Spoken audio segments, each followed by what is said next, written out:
की, भगवान भोलेनाथ की, माता कामाख्या की, सभी संतों की, गौ माता की, बोलिए सच्चे दरबार की, करौली शंकर महादेव धाम की, गंगा मैया की, माता महाकाली की, हर हर महादेव।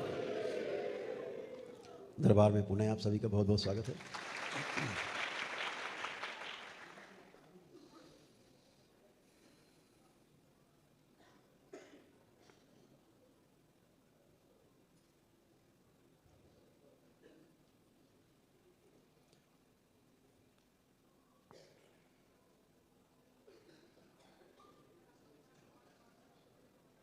एक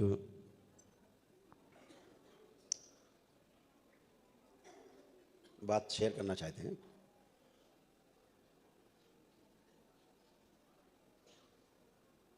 स्मृति के बारे में आप सभी लोगों ने खूब सुना है दरबार से, और शायद पहली बार ही दरबार से सुना है स्मृति के बारे में कि स्मृति ही रोग है और स्मृति स्वास्थ्य है। स्मृति ही समस्या है और स्मृति में ही समाधान है।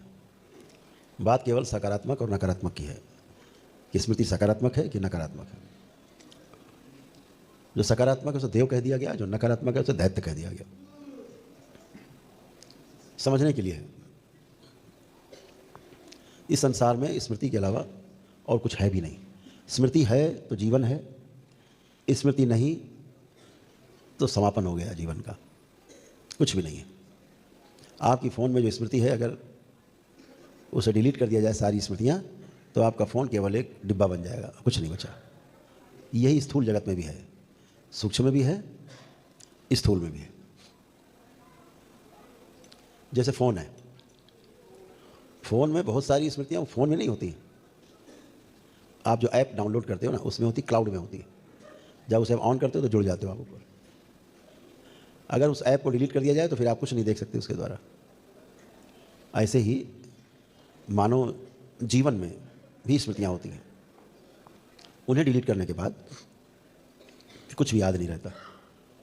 और जो चीज़ याद नहीं है, स्मरण में आपके नहीं है, वो आपके शरीर में क्रिया भी नहीं करेगी। क्रिया वही करेगी जो आपके स्मरण में होगा, वही चीज़ आपके शरीर में, मन पर काम करेगी। अगर आपके स्मरण में ही नहीं है, जैसे किसी देश आप नहीं गए कभी, तो आपके स्मरण में नहीं है, स्मृति में नहीं है। आपने कभी उस देश का नाम भी नहीं सुना। ऐसे तो 200-250 देश हैं दुनिया में, तो आपके पास कोई स्मृति नहीं वहाँ की, कुछ भी नहीं आएगा वहाँ के बारे में।